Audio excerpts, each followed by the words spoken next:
Alright, cool. Gonna make another video. This one, as usual, is gonna be touching a few different topics, but mainly to start off, it's more about pain, suffering, pleasure, the mechanics of these kinds of things in life. And yeah, so essentially, to begin off with, the main statement is that pain is unavoidable, but suffering is a choice. So, in life, you're always like pain is inevitable. It's inevitable. Like it's literally pain. If you've watched all my other videos, you'll understand how. Obviously, I don't have a model or anything, but this is just kind of how I explain like reality. Like there's the absolute. I've said that a million times, and then it's the absolute that gets split into all these infinite different dualities. And we, even though everything is the absolute, you can only live and experience in the dualistic plane of opposites of day and night, yesterday and tomorrow, me and you, winning, losing, right, wrong, all these things, right? Like you can't have life without this, like this opposite. That's like everything you know is by contrast. If you're saying I am tall, you're saying I am taller than most people. If you're saying I am, and there's whatever, like we obviously shorten the sentences because people already it's almost like every sentence we could say the explicit words and then there's like implicit connotations attached to those that other people will automatically grasp because it's used by everyone else in the social game, and it's all a lot of this stuff is like almost unconscious, almost automatic. Like I got sidetracked there. But yeah, so everything is by contrast. So life is one of the main splits, life and death. Like life and death is literally is relative. It's by comparison. You can't have life without death.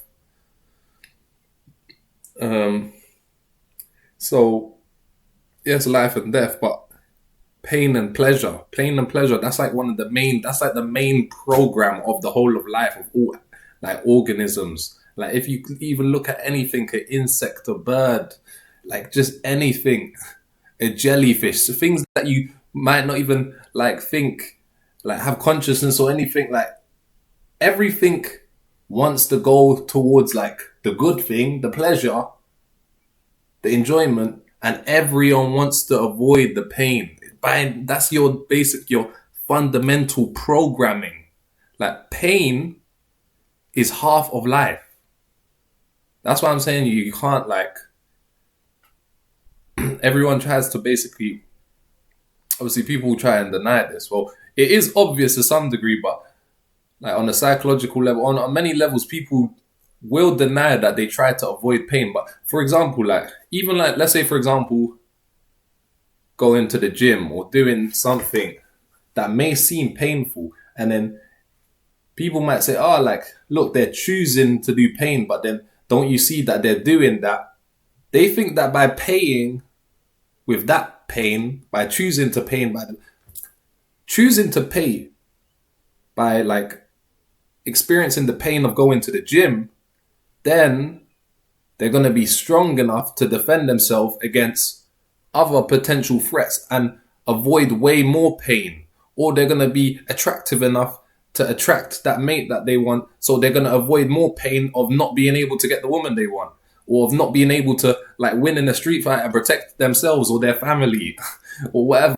So like, yes, they might be choosing to do that painful thing, but really in their mind calculated like on many levels, like many things happen in your brain. This is where people speak about the subconscious, the unconscious. Like many things are happening that your brain is calculating that doesn't always reach your like conscious level. Like you could almost think, like, and people think that only their conscious mind like is the whole of their mind, but that is literally like just the little bit above the surface, if you get what I'm saying. Like most of your thing is like under the thing, and then obviously increasing in consciousness is like being able to see the whole thing slowly.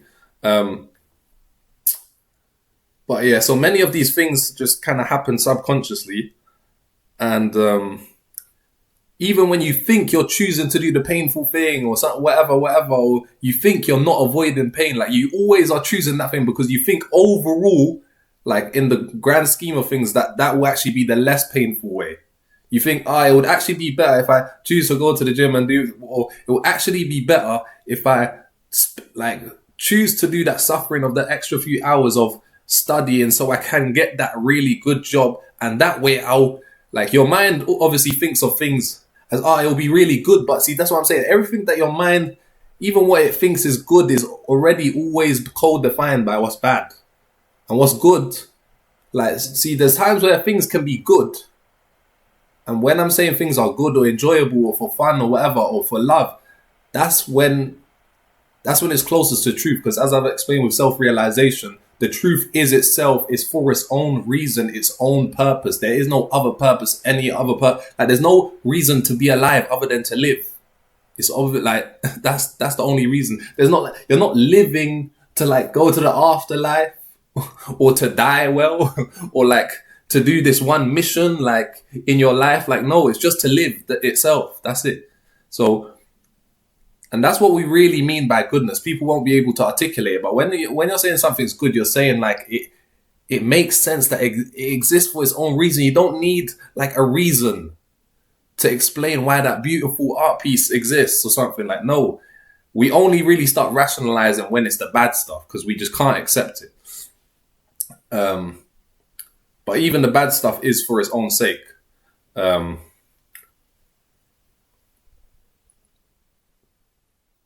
Well, see, that's where it's tricky. Like, in the absolute, the bad stuff is also for its own sake. But also in the relative plane, I would almost say, as I've explained in some other videos, I'm going on tangents again here, but I would almost say that there's certain of the dualities, even though it is just split almost down the middle, and both dualities are both relatively true and false, but there are some half of the dualities which are more true, and where the other side is almost like just a shadow of that of the thing. So for example, like order and chaos, like it might seem like order and chaos, like one's not more true than the other or anything like that, and that is in a sense true. They're both relatively true and false, but slyly chaos is just a shadow, is just like an antithesis of order. Like order has its own essence. Chaos doesn't have an essence. Like to be righteous, like that has its own essence. To be right. Wrong doesn't even have its own essence. There's not even an essence. Like it's just the antithesis of right. That's it.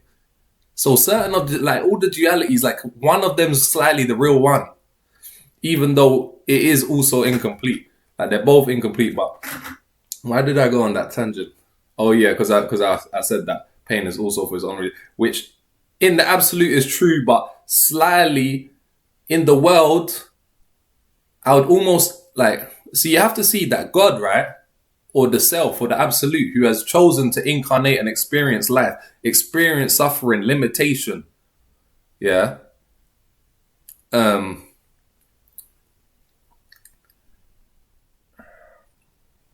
It has no form.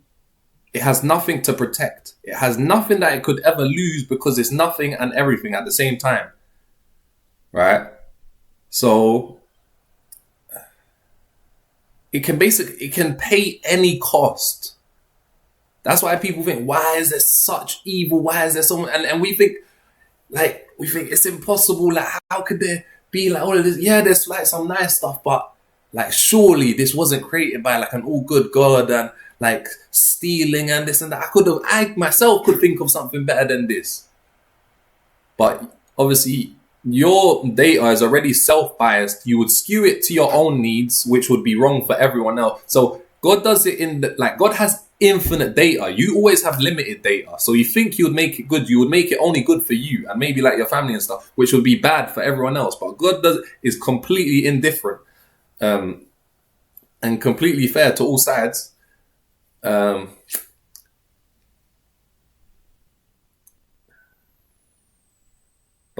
Okay. Yeah, so really, he created life for the joy, for the pleasure of it, just the fun of it, just the excitement, the bliss, the amazement. Even though it knew that by creating those things, that those things would create a shadow of like pain, like suffering, all the opposites of those good things. But what you have to see is that God has nothing to lose. It has nothing else to do. So it will pay any cost. It will pay it will allow World War III. It will allow 9/11 to happen just to experience those amazing peaks of life. It will pay that cost. It will pay any cost. We are limited and we have to survive. There's certain things that we can't allow because it will be death or it will be trauma or it will be any, like, whatever. So our love, our acceptance has to be limited. We have to create these blocks and these boundaries. It must be that way. Unless you're in a safe environment or whatever, you're by yourself, then you can, like, close the door. You're chilling by yourself, you're safe. Then you can, like, allow yourself to be in that infinite bliss and to where you drop all guards, because you can't enter, like, the state of truth. You can't, like, enter a state of God if you're, like, in a state of paranoia and like trying to, no, like, that's impossible. That's impossible.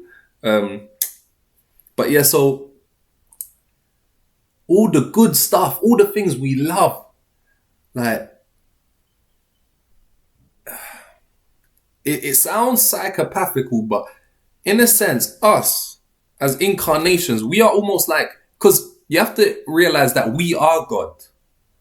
God is like, we think, oh no, God like incarnated us. We're suffering the cause whilst God chills up there. But no, God is living through us.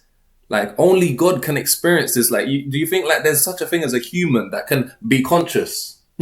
Or like no, like literally there's only God conscious through every angle. There's just literally different perspectives, different like organisms and stuff, and it's all being looked at by God from every different angle. It's just that you can't look at two angles at once, because you can, but then they'll cancel each other out or they'll overlap. And in a sense, what enlightenment or seeing everything, the whole thing all at once, that's where it is. You actually see everything, but then it all collapses, all the positive, all the negative, all the good and right, it all literally collapses back into nothing.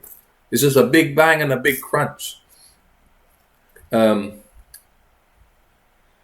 So pain is literally half of life. Like, you might think, oh yeah, like today I didn't really experience too much pain, and like obviously through time you kind of get like, you get calloused and you build up thick skin and you gain the capacity to endure more pain and so on. That's all true and so on. But like, literally even today, just literally think about today, or even right now, this moment, there's some sort of discomfort. Like, pain is literally just discomfort to like a maximum, like a more scaled up degree. So like any kind of discomfort, any kind of thing that you don't, I'm just readjusting my thing, or even just something you might think is just something good. I wanted water, but you see, everything is corrective in nature. You only wanted that water just to correct you back to, because see, and this is where I need to explain. So I keep on going all over the place, but like Satchitananda and the ultimate bliss and being in that state of samadhi, that state of equanimity, where you're completely balanced onto the 0 point, even when you're living life. And to everyone else, it looks like you're animated and it looks like you're doing stuff, and you are, but in your own mind, it's like a complete still, it's like complete blank, but it's just pure dynamic balance. Like, you can be doing stuff, but like, you're never going to lose balance. Like, your balance is outside, like, see, you're not anchored in the body anymore. So if your body kind of loses balance, like, you're not gonna like be getting swayed. You're just gonna be like, you are the anchor. So no matter how like far the dream deviates, like, you can't be shifted. You know what I'm saying? You can't. When you're anchored in the 0 point, when you're anchored in the self.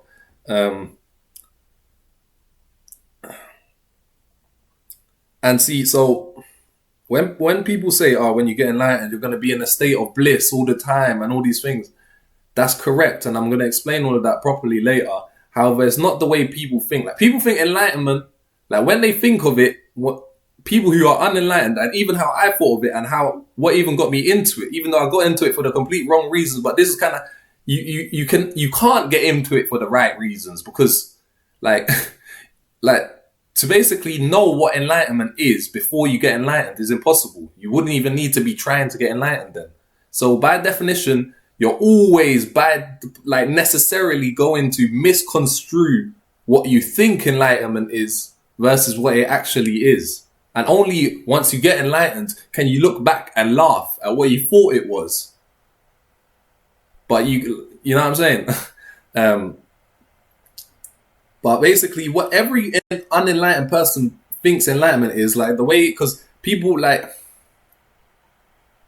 enlightenment, self-realization, these things are way more worth it than you could ever imagine. It's way more true, way more real, way more impactful on your life than you could ever imagine. It's not just some spiritual like philosophy thing. However, those things only happen when you get there. Even though you're already there, but when you're there and you know you're there and it's really fully like just in your consciousness right now, here now, 24/7, like you're actually enlightened. Until that moment, then only then it'll kind of, you'll reap the rewards and realize, what, this is even crazier than I could have ever foreseen or ever even have imagined. Like I there was nothing in my brain at that time, nothing I had like experienced before that, which I could have used to imagine what it was, like, because it was completely just none of those things.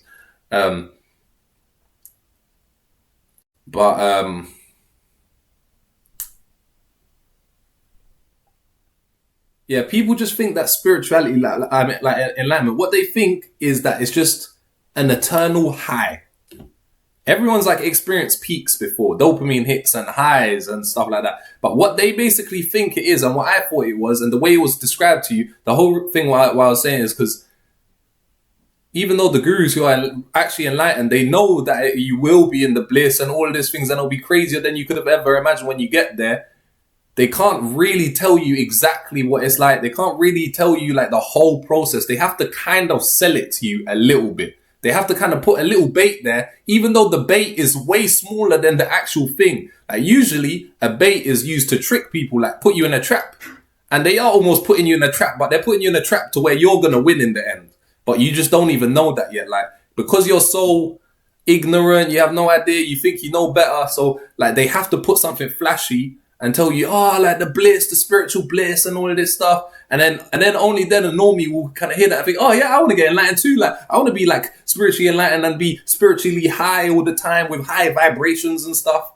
Like then even a normie will, they don't even know what the fuck that is, but it sounds nice. They want that.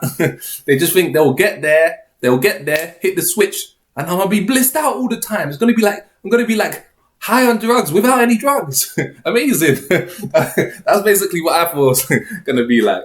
And even though it is a little bit like that, that's not the point at all. But yeah, so when you break all your anchors and you get completely centered back into the 0 point, you have complete equanimity and you're in that Satchitananda again, where you're just always in a state of meditativeness, you're in complete bliss.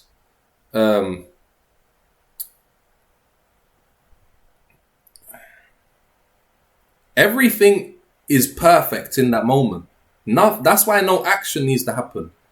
Like as I said, you need to make a distinction between enlightenment and self-realize, and I would say self-realize is like more complete. Like you have to first get enlightened, and then only a few of enlightened people get self-realized, and most enlightened people don't even know that there's like that other stage yet, until they get there as well. Like I didn't even know about self-realization until I got. That's the thing. Like enlightenment was completely shocking, but I knew about it. So like self-realization, it just completely floored me. I was not ready, but obviously you have to be ready to even get there. But just as a way of speaking.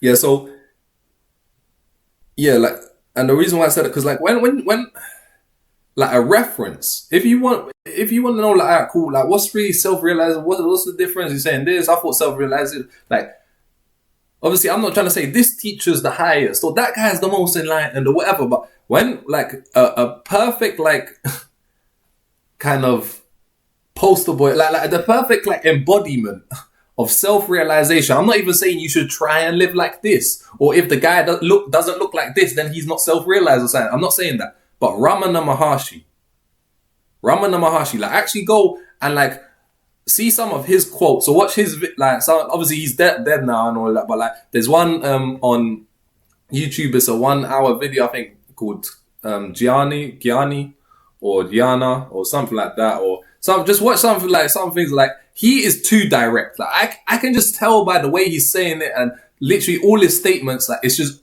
obviously sometimes he gets into the more kind of dreamy stuff and all of that stuff, but like when he's being like just pure absolute, like he's only speaking about self-realization. Like in the end, only the self remains. Even God, Ishvara, or like the ego, like there was not even the ego. There's no God like out there, like creating stuff. There is no creation. Like what creation are you talking about? Like to create something, like there has to be something to create first. Like there has to be something uncreated. But in eternity, in infinity, everything already is. That's why I'm saying God doesn't like create something like bottom up, like with building blocks first, like linearly first. I'm gonna do this. I'm putting it like this. Like no, it's top down. Instantly in eternity, He remembers. He doesn't have to like create it. He remembers it because in eternity, everything has already happened. So. As like just try remember yesterday when you woke up, or like when you had your lunch, or just 2 minutes ago. Like see how easy it was for you to remember it. Like right now, it's not here. We're speaking like that memory is not there. Now remember, 5 seconds ago, and then you remember it. See how quickly you remembered it, and it just came in your mind. That's just how quickly like God it could just instantly remember the entire of existence. Like there is no timeline for God. Like. It creates things in a strange loopy manner because there's no time, so it can create things forwards to backwards to forwards. Like it doesn't need to like there's no limits on it. Like it can just that's like the infinity symbol. You know what I'm saying? Like obviously I'm gonna get more into this, but like for example, like people think like how God would have created, and then He would have made atoms first or the elements, and then He would have put it like this, and then like no. Like think about it. When you create a film. Like the film, like let's say you have the main character, yeah? And then the film starts. Isn't it like, even though it's the beginning of the film, even at the beginning, in every film, they make it seem like the world has been happening before that. So like the main character will have a backstory. And like, he came from here. Like when he was younger, he was here. Like Batman, like his parents died and then he came from Gotham and then this and that. So even at the beginning of the film, they have to basically make it seem like there was something before this and like it came to this and then now you're going to watch the story progress like that and then it's going to get like there to the ending, which hasn't happened yet, even though the whole film has already been shot. That backstory never happened. So literally like that. Same way there's only just like frames of... Like literally just frames on a screen giving you a suggestion of a character there. Batman, Bruce Wayne, like who came from here and he had this thing that made him into the Batman and all this stuff. Like recognize that past didn't have to happen. Bruce Wayne didn't even have to really like be there in the alley and witness his parents dying. They just have to show you a scene of that and then you'll say, oh yes, like he came from there. Your mind will fill in the gaps and project backwards. So your mind will project backwards. It can project forwards. So literally God doesn't have to like first create it like this. Like no, literally right now from nothing, He could right now spawn in and it will seem like, we've been here. Like I've been here for 25 years. Like I was born back then in 1999. Like I was born back then. And then like now we're here. But then see, literally in an instant, because what you don't realize, this is the trick, is that there is only one self. So it can suggest to itself, like it can put an image, like literally it can just dream up that I'm a human. in 2024 in England, right? And there's nothing. Remember how I told you everything in life is by comparison. So like I know what is cold because I know what hot is. I've experienced hot, so I know what's cold as well. Like because I've experienced both. I've experienced the contrast. But you see, God, there's no opposite to God. Like there's no opposite to the self. There's no opposite to truth. Truth is absolute. And then see, if you haven't watched my earlier videos, then you're thinking, no, there's truth and false. But no, see, all of those self and other, these are already relative splits. But when I'm speaking about the absolute level, just the actual self, there's no opposite.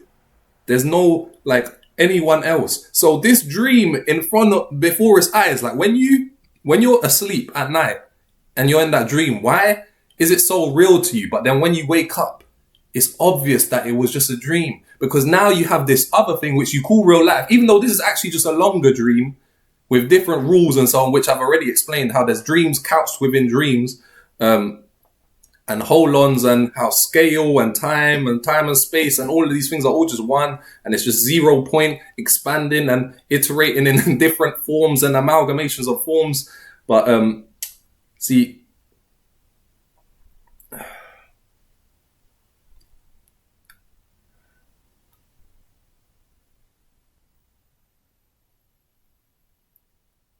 it's so obvious to you that that was a dream because now you have this, even though it's a dream, but let's just say now you have real life to compare it against. And you can say, oh, look, oh, I'm awake again. That was just a dream. But when you was in the dream, you didn't have this dream to compare it against. So you see, this is God's dilemma. It's infinitely powerful. It can create everything, but it can't actually create anything other than itself. It can only create an appearance of an other, an appearance of a world. Like, oh, there's another human. I'm a human. There's another human.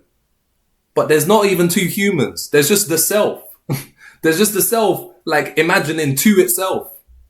Like, we look at people in insane asylums. These people, they're seeing people and that, like, why is it possible for people to have these hallucinations? And like believe them, even though there's other people speaking to them saying, oh, look, that's just a hallucination, man. But see, to them, how do they know that you're not a hallucination? How do you even know that I'm not a hallucination? How do you know that there's anything outside of your mind? Think about it. And then you're going to think, oh, no, like my friend, I spoke to my friend yesterday. Or like, oh, look, there's like the trees outside. Like I see a cat. Like he's doing his thing. I see a human. I watched a YouTube video of some other human. He has his own life and his own problems. Look, like, but that's in your mind. Like, how do you even know that that happened? Like out there, Have you ever seen out there? Or have you only ever seen your own mind? How do you even know that anyone else exists?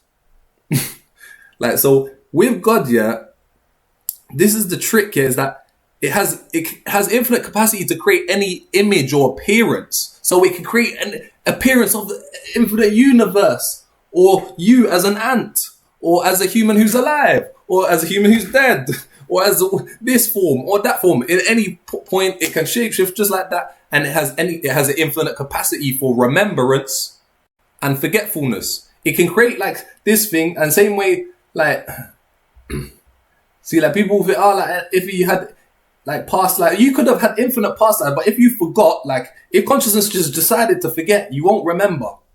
Like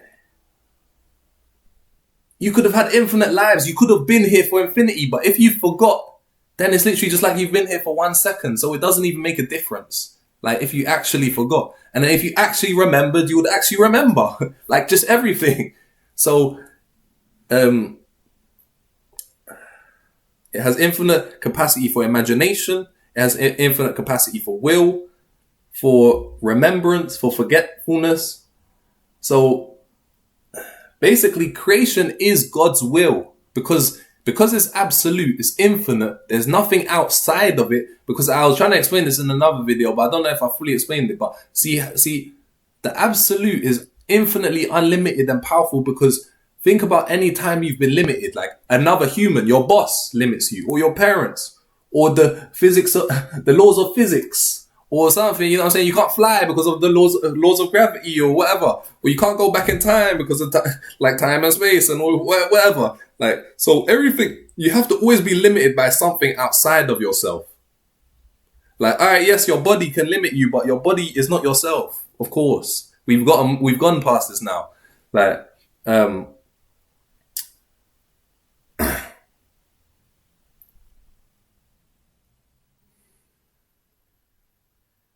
and so because the self or the absolute is everything, is infinite, is sprawling into every direction, every little gap. The moment there's a gap, it gets filled. It's just literally infinite. It gets filled. It's so filled up that it's basically an infinite gap, and then it's an infinite like filled up. Like it's just both at the same time. Like, it goes on forever. So there's nowhere that is not. There's nothing that isn't it.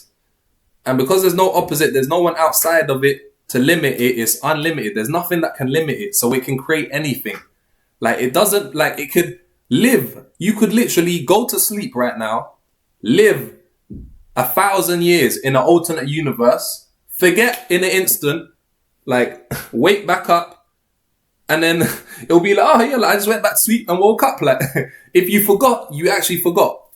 You know what I'm saying? So like there's no like stickiness. Like in our dream, because we're like spawned in, there's like laws that are like we're subject to. You know what I'm saying? So like, like if I'm going this way, like there's momentum and stuff like, and then I have to finish like my life and so on and so forth to get another life or whatever. But like God doesn't like have any of these restrictions. It could like flip in an instant and then it'll be like experience something and then flip in an instant and then there's that. Like because there's nothing opposite to it, like to reference against. So that's like, I know it sounds like I'm just speaking jargon and all this, but literally what I'm saying is that because there's only the self, there's only God, it can delude itself because there's no one else to,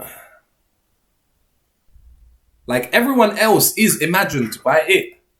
So if it wants to say like, oh, hey, like, am I deluded? Like we might say as a human species, because there's humans, there's other humans, and we're just sub pieces within another sub piece and another sub. So, but because we're the human species, we have consensus truth and consensus reality, which isn't obviously absolute or anything, but it helps us survive. It helps us navigate and have a society and so on.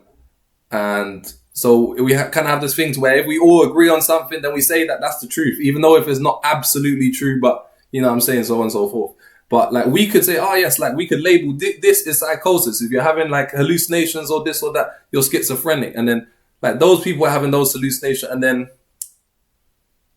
like there's other people who don't, and then they say together, oh, like that person has psychosis or whatever. And then like he could be bugging out and then saying I see an alien was whispering to me right now. And then, can you see that? And then the other guys will say he can't see that. All right, cool. That's just maybe one person. And then he says he can't see that. And then no one can see it. Only I can see it. Then, all right, cool. Yes, I know I'm deluded. But imagine you was the only being in existence. Like, and everything you're experiencing is the only thing that there is. There is no any other dream. You can only have one dream at once because there's only one space. Look, there's only one you. There's only one truth. There's only one universe, existence here now. Like, so there's nothing else to compare against. So it can, same way like the film, remember that analogy that I gave you, like same way the film, it can basically spawn in, create any like image or like scene or anything and act as if like you've always been there. Like it can spawn in as a human acting on set as Brad Pitt, and then it will just instantly like imagine like memories. It will remember in that instant, even though it never had those memories, it never experienced them. It could just remember, oh yes, I'm Brad Pitt. I was born in this and this, and I remember when I got this for my birthday on my 5th birthday, and then my aunt did this, and then my brother did that, and then it will remember, and then it will experience those things here now, masquerade and saying, oh yes, I'm remembering them now, of course, but that really happened. So see, there's layers of imagination. There'll be a layer of imagination that will explain the other layer and the other layer, and then your brain won't really go all the way to the end. So it will just say, oh yeah, and I remember this. See, when you get to the absolute, everything makes so much sense. Like, remember when I was saying the truth is true, existence exists, I am myself, falsehood is false. There's no such thing as falsehood. It's false by definition. Imagination is imaginary. So everything is itself. One is equal to one. Is, isn't. There's no such thing as isn't because it isn't. So there's only is. There's only everything. So by nothing being nothing, that's what necessitates everything. That's why people say, oh, why did everything come out of nothing? Why is there something? Because nothing, it actually is nothing. But nothing is nothing. Nothing isn't like some form of nothing, like a thing that's like nothing, like a black void, because then that's something. Like, no, nothing really is nothing. So therefore, there can only be everything. Because nothing is nothing. It negates itself. But then, see, once you see this divine logic, how everything is itself, and it just all makes sense. See, and then people think that, you are, see, it's easy to think you're not your body, but then people get caught in the like psychological self, and they think that they're their thoughts. You think that you are your thoughts. But it's not actually you thinking. Realize that thoughts think themselves. Thoughts think themselves. And then see the trick of the mind. See, I've already told you that there's no other self other than you. So you have nothing, and there's no other experience other than your own experience. So you have nothing to compare it against. And that person that you ask, you could be imagining him. Like, how you don't even know if they're real outside there. So even if with consensus reality, everyone's saying, oh, you're tripping out, man. Like, think you should see a psychiatrist or something like you need to chill out. Like there is no such thing as the absolute. There is no such thing as this or that or whatever.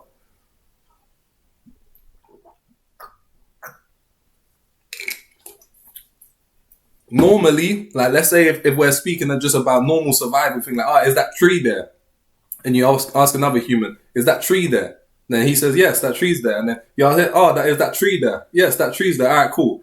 With that, like, just a normal, like, because even though I'm saying the whole world's an illusion and all of that, and it's all a dream, but there's still rules in the dream, there's still congruences. So even if that other person is an NPC and they don't have their own consciousness or something, like, they're still gonna like be congruent with the dream of me as a human with other humans. Like, that's the dream that you're dreaming right now.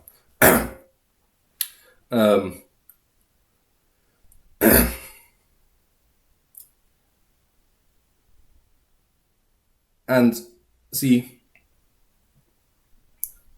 it's easy to tell that you're not your body, but then when it comes to your mind, it's a bit more trickier. But then see, because you think your thoughts. See, obviously, I'm just saying, let's see, now it sounds contradictory because I'm saying you think that you think, but that's just a way of speaking. Language is limited. It's just a saying.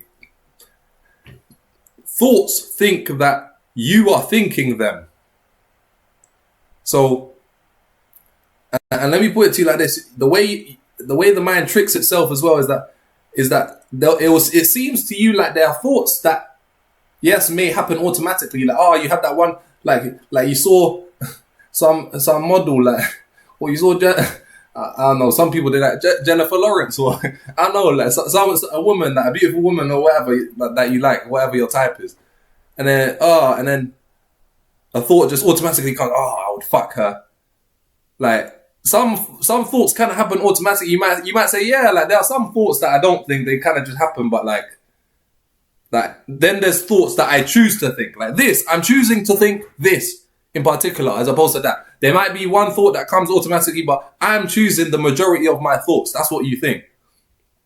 And that's how it gets you. It makes you think that there's thoughts that you think and thoughts that are automatic, but that you have like some degree of power over like what you think and which ones you chose, that one, and like, but actually no, even the ones that you think you thought themselves. Like, what could think other than a thought?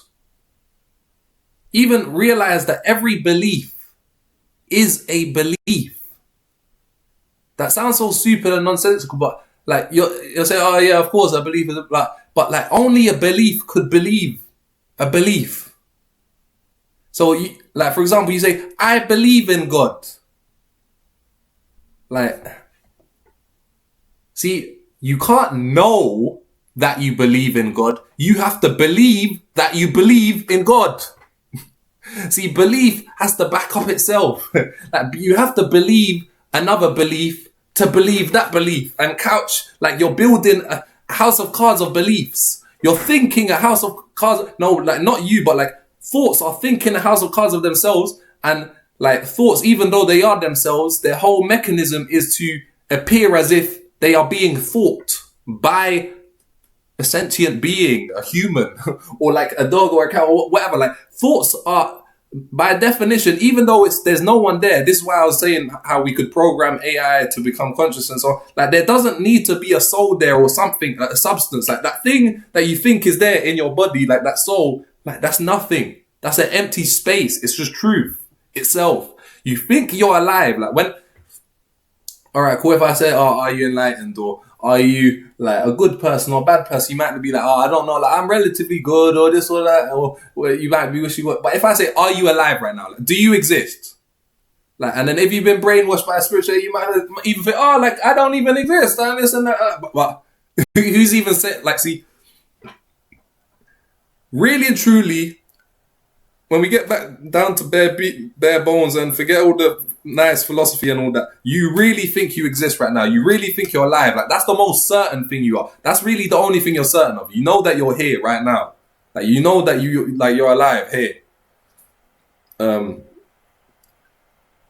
But that feeling, like that, you can't even explain that like that. You can't even put a word on it, like that feeling of being alive or of existing. Like, you can't really even articulate that. That's what I'm basically saying. Like, absolutely, it can't really be articulated or anything like that. So everything I'm really saying is almost false in a sense to some degree, but we're trying to communicate. And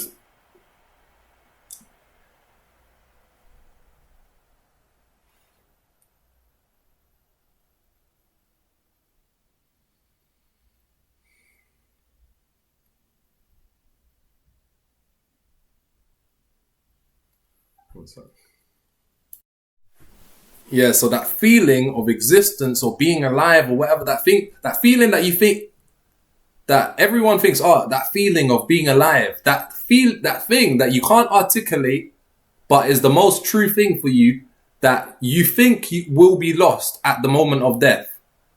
You know, that thing, like your awareness or whatever you want to call it, your soul or something. You think that there's something there that will be lost at the moment of death.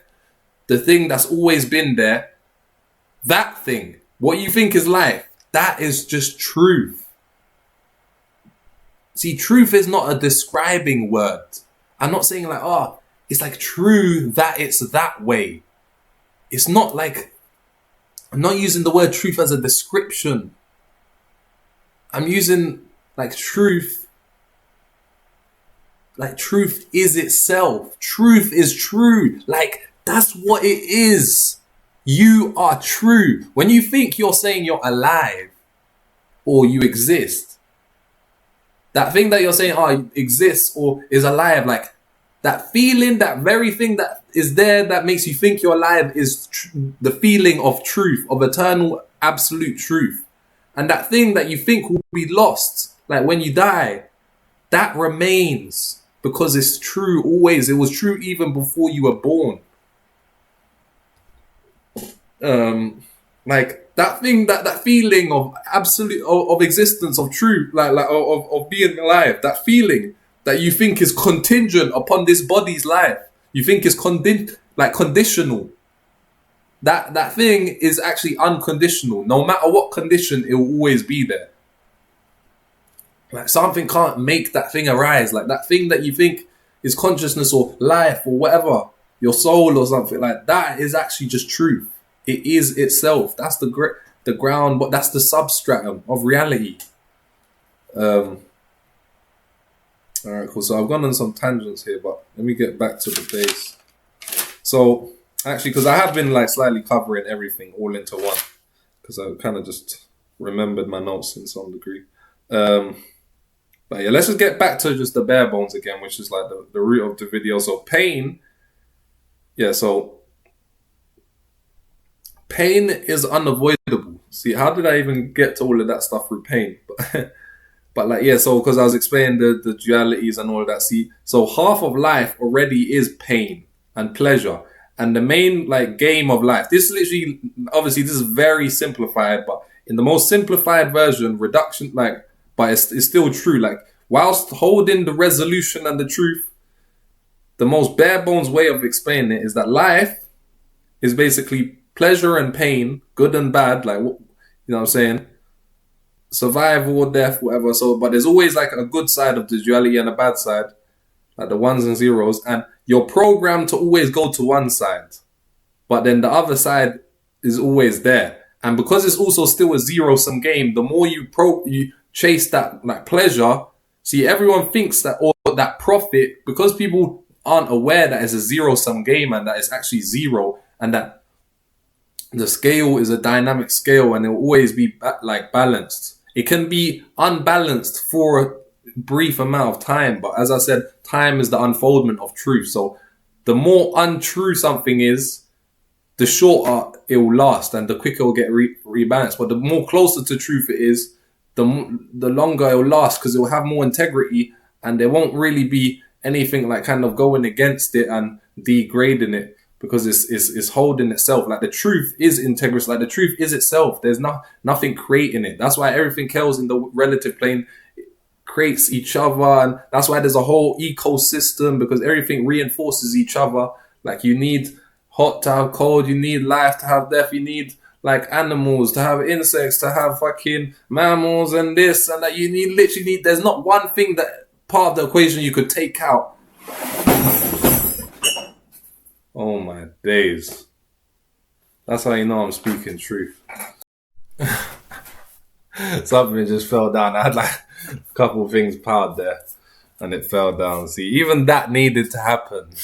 Even that couldn't, like, there's not a reality where that, see, and then there's people thinking that there's parallel realities and all of that. And you could say that that's there, but parallel realities, that's almost just like different like probabilities or like possibilities that overlapped, because everything is just superimposed onto that one field. Remember how there's just one space, one field.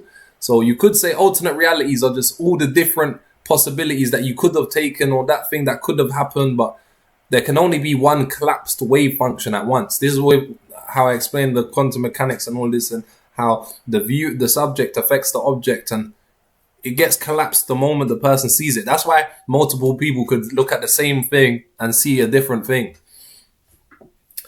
But yeah, so pain, that's like one split of life. Like, so even though you're programmed to avoid pain and chase pleasure and get more pleasure and less pain, what you don't realize, because the person, unless they're like awakened or something, they're not actually conscious that this is a zero-sum game. They think that they can get more pleasure than pain. They think that they can get like more profit than loss, which is possible, like if you're measuring, let's say, with money or whatever, but like really they're always going to have to like pay some kind of cost in another way, or like your dignity or your pride or your time or something. Like you're always going to pay somehow, if you get what I'm saying. Or like maybe the public doesn't see, or the people don't see when you pay. They only saw like you at the peak, or that celebrity at the peak, but then you didn't see him in like the dumps in some hotel somewhere of drugs, like overdosing. You know what I'm saying? So actually, the more pleasure you seek, the more pain you'll like bring back on you. The more pain because you have to pay for that pleasure with pain, because everything is a zero equation. So once you understand this is what I explained with the money, energy, zero-sum game. Like everything just makes way more sense now. Like there can still be things that you want, but then you can also reevaluate again. But like at what cost? Like yes, you see that person in that car. And I'm not saying, don't try and get a nice car, don't try and live your thing. If you really want to do it, then do it. But you can start reevaluating, like, yeah, like that person has that thing and so on. It looks nice, like it's flashy, like it's impressing me. But then are they even enjoying it? See, a lot of like, and then a lot of people who say like all they're doing, they're living literally just to impress others. Like they're not living for themselves. They're a shell. It's always just like getting validation from others. As long as I look good, they praise me back. Then you know what I'm saying. Then I must be doing something like. But if you're doing it for its own sake, you're actually enjoying it. Cool. Like if you really want a Ferrari or something, all right, cool, whatever. But most people are doing it just for image, just to see, because your whole ego is all about how, because your ego is a self-reflection, a self-representation of yourself, then like it also is hinged upon like what others like think of you and reflect about you. So I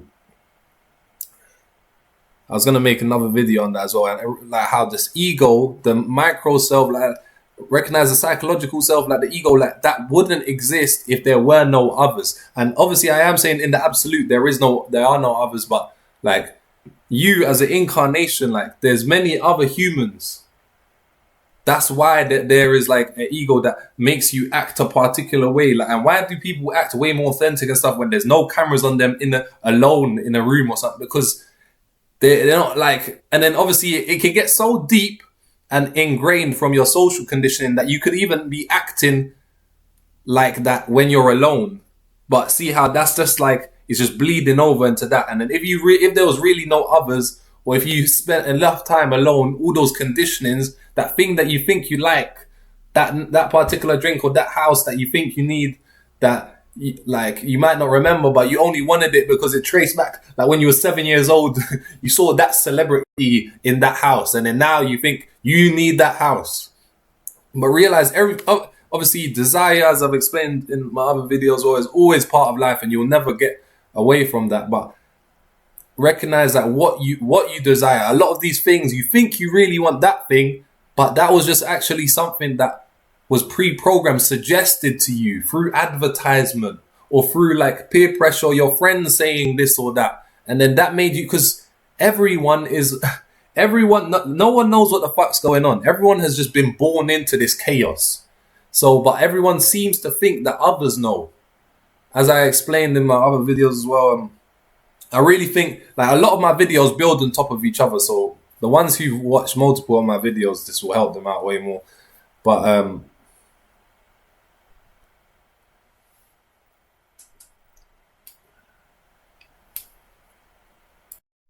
But yeah, so the main thing is that your core programming is to chase that pleasure anyway.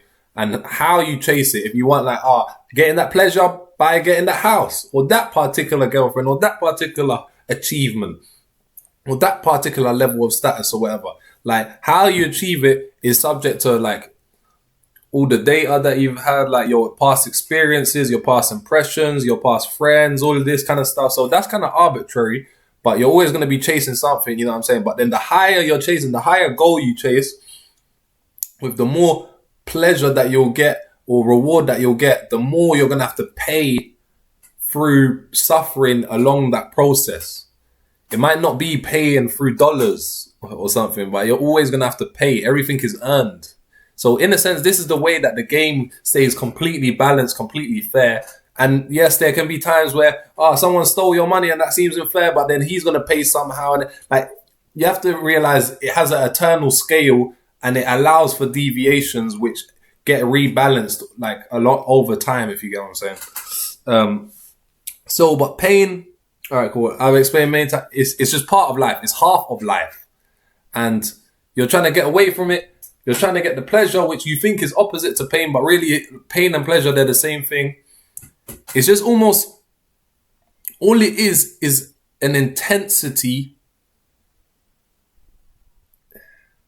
It's just a high pitch of intensity. That's all it is. Like when let's say you're feeling bored, or let's say you're peaceful, or you're bored, or something like that. Like that's like a low pitch of intensity.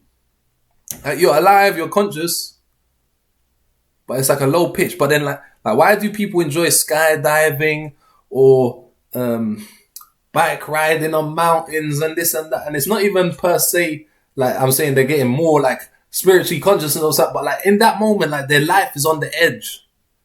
You're so pitched in, like it's a high pitch. of intensity. It's charged, like it's fucking charged to the maximum. Like you could think of that, like there's different a scale of like vibrance, and this like and life, as I said, is vibration. So when you're at these peaks of like when you're there, like about to jump out of a thing, or you know what I'm saying, you're doing whatever, like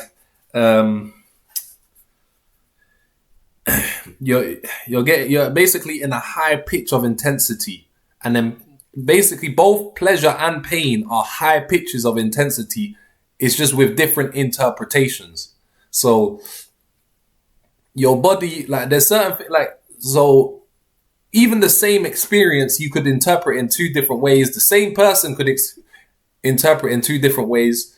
However, there's different, as I said, everything in this dream has levels as well. So there'll be some things that are pre-programmed from millions of years of evolution to where, like, if you get stabbed in the heart, no matter how much you try to, like, rationalize it, it's going to just feel like pure pain.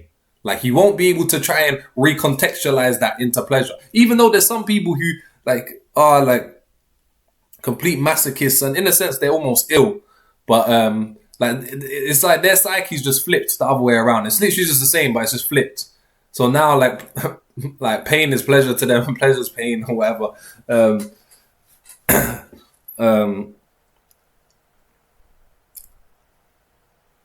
But yeah, so like there's some things that are pre-programmed to you to always feel good. Like no matter what, it's gonna feel good, like an orgasm, because that's like pre-programmed from millions of years of evolution, whatever. Like just to procreate. That's literally the only reason. Like just like to continue like humanity, so we can keep on having these conversations. But then still, you could even that, like, actually it sounds like yes, like, but see, it depends on what level you're speaking about, because something like these things, like for example, orgasm will always feel good, and like getting stabbed will always feel bad on the surface level, like on the top levels. But then if your consciousness is really like deep, you could come to a point to where even like an orgasm, you could be orgasming and like still not even getting swayed. Like you can choose to really enjoy it, or you could choose to just like, oh yeah, like an orgasm, like it's nothing really. It's just like a blip. And then same way, like basically what I'm saying is you can transcend like pain, but you almost have to transcend pleasure at the same time. You can't transcend both. Like you can't just transcend pain and still really enjoy pleasure. Like you can transcend pain, and I basically, like, obviously I'm not saying, oh yeah, like anyone could just punch me in the face or something. Like no, like I'm not like, you know what I'm saying, to that degree. But if it's like something unavoidable, like, and it happens, like I've had like things that I've experienced myself, like even like I've been working in construction for a few years as well, all kinds of like injuries and this and that happens and so on and so forth. Like, but genuine, like when I experience these things, I experience it, but it's like there's like a gap between me. It's almost like I feel it, but like the pain, like there's like a distance, and I can choose to basically. This is what I'm saying. That suffering is always secondary. It's just that people are doing it so unconsciously, subconsciously, that they feel the pain and then they say, nah, like pain, that's wrong and bad. Like stop it. And then like it's dragging on. Like you think, oh, it's painful. It needs to stop. And then it's like you're resistant. What literally suffering is pain times resistance. That's literally suffering. Pain times resistance. When you become conscious, you can experience pain, and because you have that gap, you can choose to not resist. And it will genuinely, like, it will still be painful, but it genuinely won't really bother you like that. It will almost be like it's not really happening to you. There's pain there. Pain is painful. Pain is always painful. As I've explained, like in the absolute, it just makes sense. Pain is painful.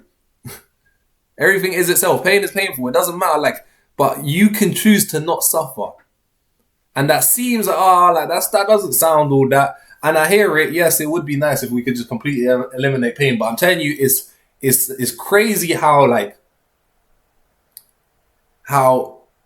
I'm not saying like maybe if you just started meditating, you just kind of got a little bit enlightened, you probably won't like get that deep. But there's been times where I was there. Like I remember one time I was in a fight.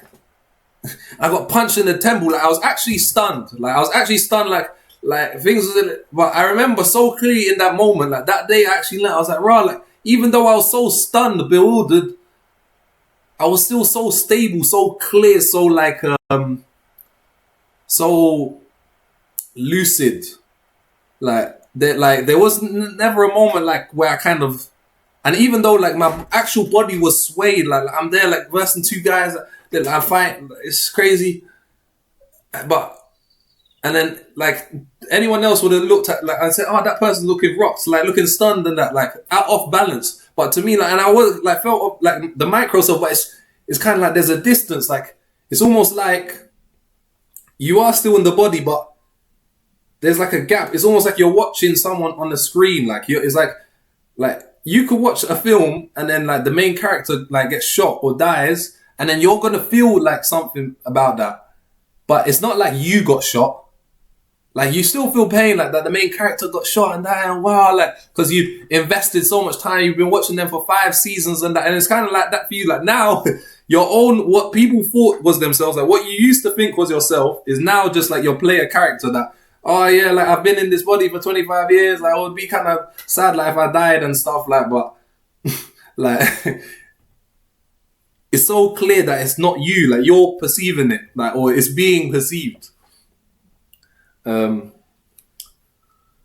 So yeah, like once you basically become more conscious and you'll realize that the truth, like and suffering obviously it can be physical as well, but like that's more just pain. Like you can have mental pain and physical pain, and even physically you can kind of resist, but you could also choose to not resist physically by relaxing more. Like when you're resistant and when you're suffering, realize it's tension. You might not even realize you're always trying to tense. Like it's like you're trying to block it from the outside. You're tensing and this and like, but that's actually multiplying it because you're resisting it, and then it's like it's multiplying. But then if you kind of just alright, cool, like it hurts. Like what the fuck can you do? Like it hurts. Alright, cool. Like and it really like it doesn't hurt that bad. Like nothing really like hurts that bad. Like in the moment. Something really bad, like, alright, cool, yeah, it will hurt. But then when things happen in the moment, like the actual impact, it will be so direct and so fast that you won't even have like time to suffer it. Like you will just be feeling it, like so absolutely, bang, like or whatever, really painful. And then really there's just the after effect to where it's painful. Like let's say like you broke your leg, like the moment you broke it, sometimes you break it, you don't need, like the moment, like I've broken my thumb, sometimes your worst injuries, you don't even feel it in the moment. And it's only later you start to feel it. And then like, alright, cool, yeah, it hurts like when you touch it or something. But then when you just keep it there, it's not going to really hurt like that. It's just your body telling you to just chill so that you don't like make it worse and so on. So you don't really have to suffer that. But then you could be there like, oh, no, I can't play football. Now I can't do this. You're trying to like step on it and then you're just making it worse. And like, no, like, suffering is a choice. You could be at a bad job and it's painful, but like suffering it, like making it and then dragging your feet and then resisting it, that's suffering. You're basically, it's a secondary thing. You're choosing. Like there's the pain is primary, and then the suffering is secondary. It's a choice. So every moment, and you could have been having this, and then you've been suffering it. You completely forgot about this video, everything you suffered, and then you could just literally in the instant, oh wait. And you look around like, oh, like I'm in my room. Like I'm thinking about like what this girl did, or I'm thinking about like something happening over here. Like, wait, but I'm in my room. Like I'm alive. I'm breathing oxygen. I have shelter.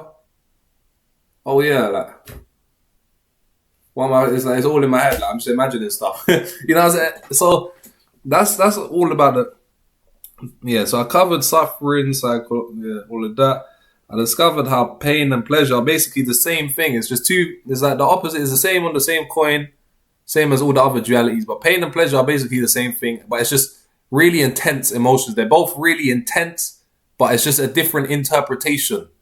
Like it's the same intensity, it's just intensity. And then intensity in a good way is extreme pleasure and like orgasm. Extreme intensity in a bad way is pain and suffering. So it's literally just intensity. That's it. Once you start to realize, oh, like, and then that's when you can be in really intense moments, and then it's still like secondary happening to you, and you can still just be that witness that just unchanging, unfolded. Like, oh yeah, this is really intense.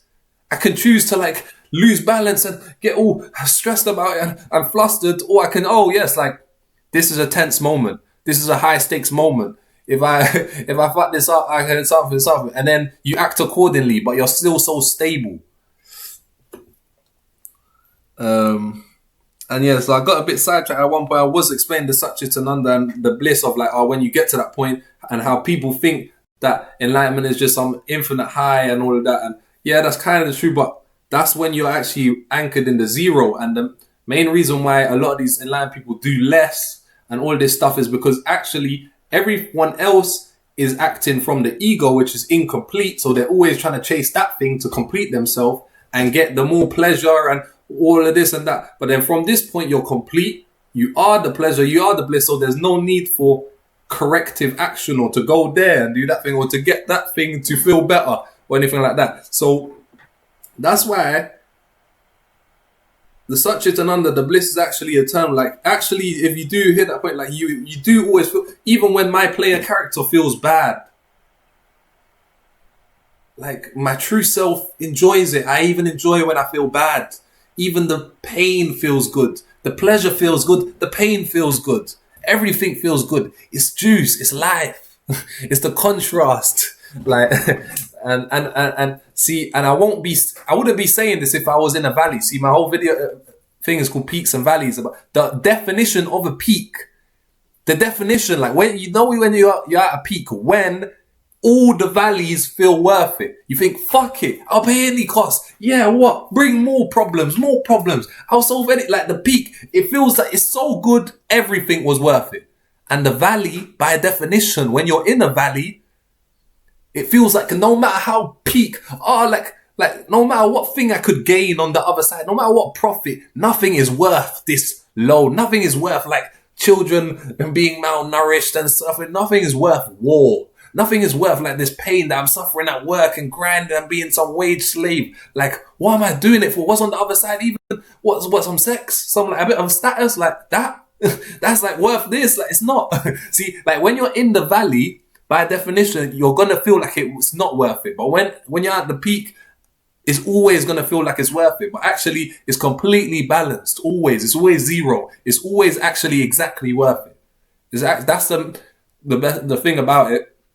Sometimes it fucks with you when you're thinking from the ego because you're so programmed to want to go into deficit to get more to, you know what I'm saying, like make that profit, like, but you actually can't basically get above zero. Like anything times zero is zero.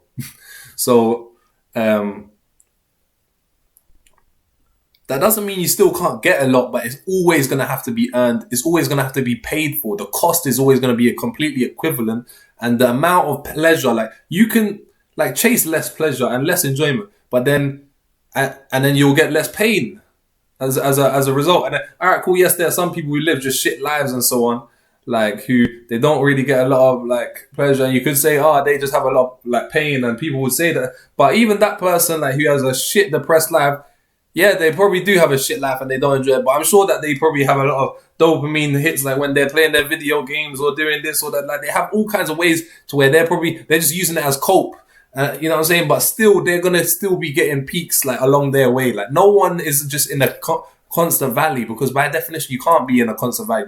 That's why the idea of eternal hell is laughable. There's no such thing as eternal hell. There's no such thing as eternal bliss, like eternal heaven. Like no.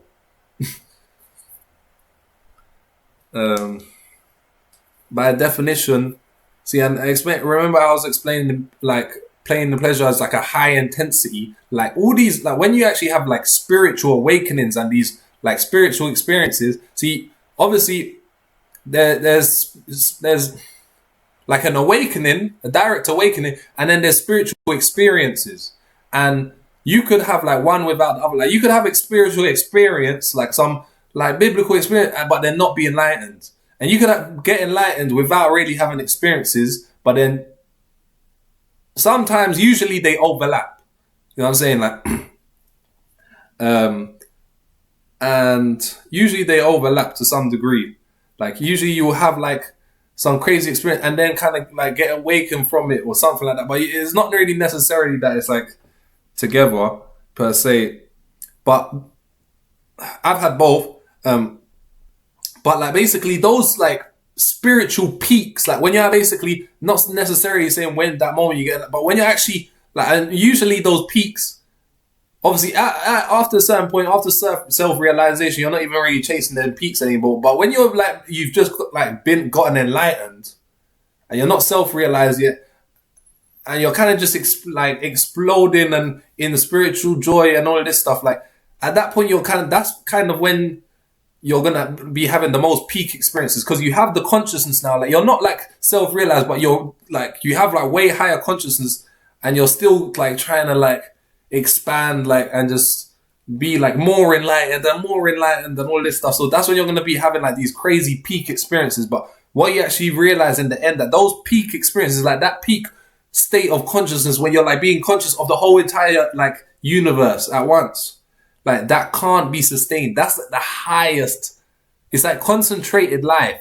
And what that is like, as I said, life is like a vibration, and then your whole life is like a charge and something. Like, so like imagine like in that peak moment, even though it's like could be for a millisecond, it's like you're burning through it infinite amount of lifetimes, like of life energy. It's like so concentrated, so high, like it's so intense, like it could never be sustained. Like it could never, you could, like that whole idea of being at a spiritual peak, like oh, that guru, you think that guru's like at a spiritual peak always. You think he's just blissed out always.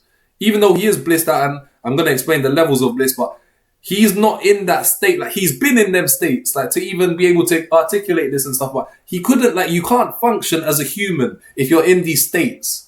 Like I've listened to certain other people like explain, and then I could tell when they've been in them states, because the way they explained it, and then it's like the same for me. Like for example, there was one guy who I watched as well every now and then, and I enjoy his videos.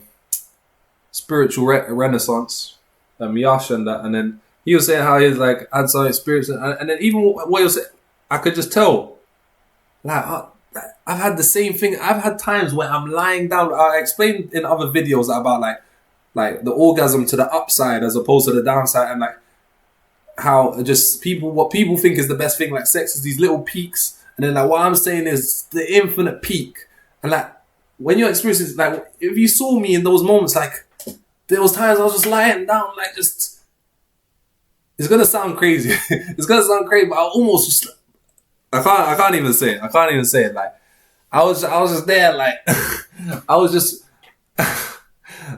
like wriggling, but just in pure pleasure, ecstasy. Like it was so good that it was so pleasurable that it almost hit the inflection point until it was painful again. Like I had to stop. It was too good. It was too good. Like you think you want everything to be perfect, but there reaches a point where it's too good. You can't even handle it anymore. Like you just want to die at that point. You can't even be conscious. Like it's like, oh, it's too good. Like just turn me off. Like I can't even like be conscious of this anymore. Like, that's kind of what it feels like. So yeah, those peaks, like experientially, that they can't be sustained, if you get what I'm saying. But then you can be in a state of Satchitananda where it's more like in an equilibrium to where you can still operate, but you'll still kind of have like a sense of like bliss to where even when you feel bad, you still always feel good. Like there's like a underlying just sense of peace, stability, like enjoyment, and it's just so stable. Like, yeah, I don't really know how else to explain that.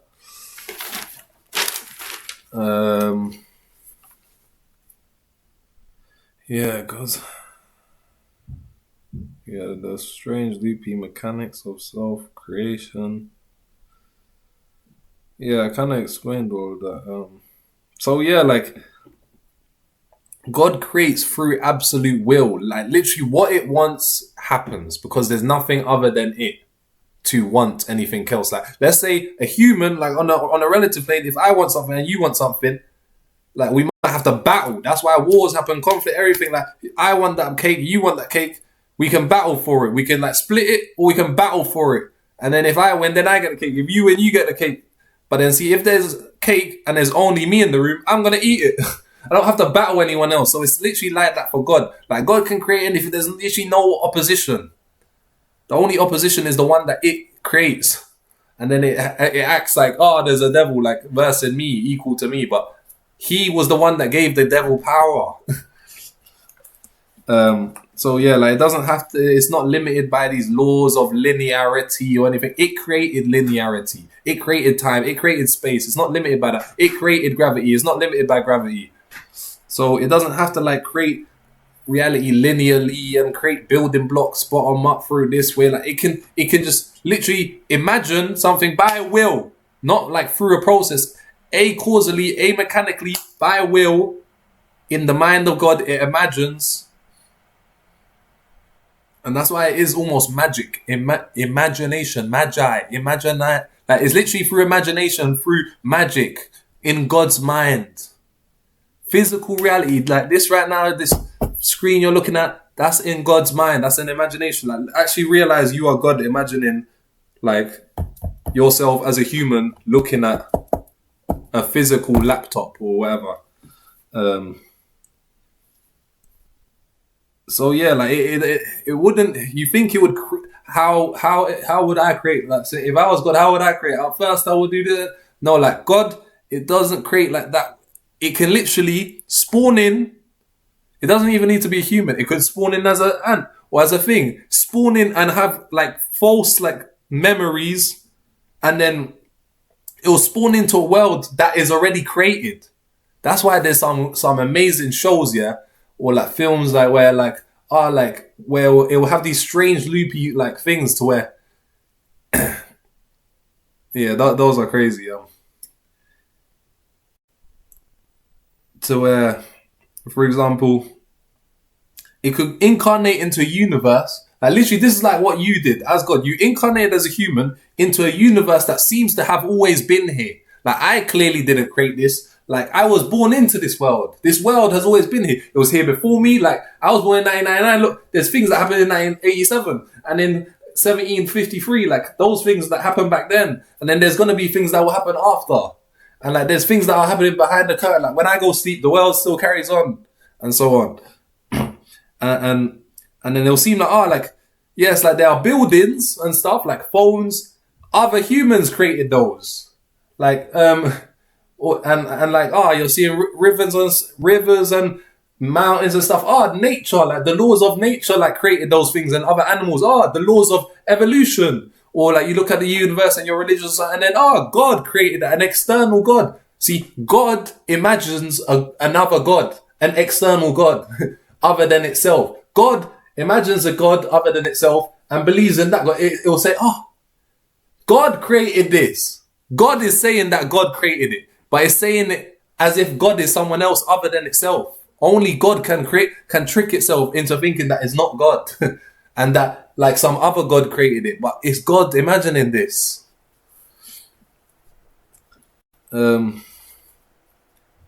So yeah, like it can literally spawn into a dream as a human with other humans in a world that's always been here, that was created by nature and stuff, and then literally, and then it can awaken as the human and then recollect and remember that all others are imagined by the self.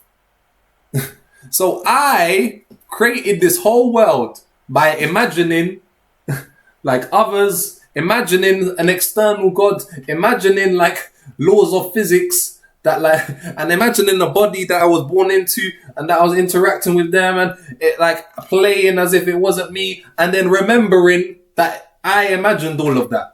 And then, see that like it creates it through a strange loop. It doesn't have to actually create it. It can just remember that it wasn't it. Because everything's already happened in eternity. Like at a certain point, language starts to break down, and like you need some direct experiences to like understand this stuff. So if this is the first time you're watching any of my videos, good luck. But I would suggest watching other things, some of my other videos as well. But yeah, I think I'm gonna end that one there. I'm gonna maybe rewatch over it, see if there's a few things that I missed out. So yeah. So I'm just gonna finish off this pain video because I want to record another one after this. But yeah, so I watched over all of that. Basically, just to conclude, I kind of covered everything, but as long as we're alive, obviously, I've already explained how pain is just already half of life because that's half of the duality of pain and pleasure. However, actually, just explaining how it's inevitable in practical terms as well is because you see, all subjects, every incarnation, every form is limited. It has a particular form, as I've explained in all these other videos, which is co-defined by everything that it's not. And what you are depends on what you're not. And what you are, depending on what you are, you want particular things as opposed to other things, and you want certain things to not happen, and so on and so forth. So everyone has different desires, everyone has different agendas. And so there's there's always conflicting agendas between two parties, like you and another human. Like it can be internal conflict between an in group or an in group versus an out group. Or so there's so many different levels of conflict of agendas. Remember how I told you life is desire and everyone desires a different thing. You can desire the same thing and then you're battling. That's going to cause conflict. That's going to cause pain. So as long as, so for example, how can I put this? Innovate. Yeah, I don't really need to like give you examples. It's very basic. Like, it's very basic, and in a sense, it's just that there will always be discomfort and pain when things go against us, against our will. Remember, life is desire. It's what you want. Everything is created through God's will. Existence is God's will. And you're just a microcosm of the macrocosm. So like you are creating what you will, what you want. That's what you're doing. Creation through action. That's actually like how creation happens through action. You enact it as an actor. And as long as you want like that thing, like let's say you want 100,000, but then now you've only got 50,000. See, that's going to cause you pain because you missed that thing. And then when you get there, that's going to be pleasure, but then you're going to want more than that. And then, you know what I'm saying? And then you're going to have to like pay with time and strife and effort and so on and so forth. So like the more pleasure you want, the more pain you're going to get. The more things you want, the more like potential things that could go wrong. That's why even the quote, more money, more problems, because then you have more stuff, you have more to lose. So there's just no way of escaping pain like in the relative plane. But suffering is a secondary choice. So that's in your power. But pain, you can't avoid that. You can avoid it to some degree by, if you really want to, like if you want to basically reach the highest peaks, you're gonna have to, instead of striving to avoid pain, you have to strive to create the capacity and the strength to engulf the pain and contain it and pay the cost to achieve that high level of reward and pleasure and payoff, like all the good stuff. Like so you can contain and pay, and you can handle the pain to get the gain. You can do that, or you could, you know what I'm saying, think, oh, all right, cool, like, yeah, like a mansion would be nice, but what will I have to actually, what's actually the cost? I would have to become this CEO and then do this thing and then do that thing and then all kinds of shit. Like in the end, and I'm not willing to pay that cost and like go through all that pain. So maybe I'll just like dismiss that desire. Like maybe I don't really need that thing. Like, you know what I'm saying? So it's obviously some people might say, oh, that's defeat, or that's like, you know what I'm saying, giving up or whatever, but it's all your own choice. So like really, as I said, ultimately pain can't be avoided, but there's ways to kind of avoid pain, but see how it's contingent upon what you want and what you don't want to happen. And because you're a limited being and you're in a chaotic realm with multiple other forces, both like sentient forces and unsentient forces, like just the gravity and fucking all of this other shit. Yeah. So you're always going to be at conflict, and there's always going to be pain. Like there's going to be pleasure when it goes your way and pain when it goes against you, and it will never be always in your like favor or always against you. So yeah, that's basically the conclusion and summarization. So yeah, suffering is a choice, and by reaching higher states of consciousness, you can choose to end your suffering. As you experience pain, you don't have to suffer it. It's nothing to you. Just a blip on the radar, just like any other thing. However, like the more pleasure you want, you have to pay with more pain. That's basically it.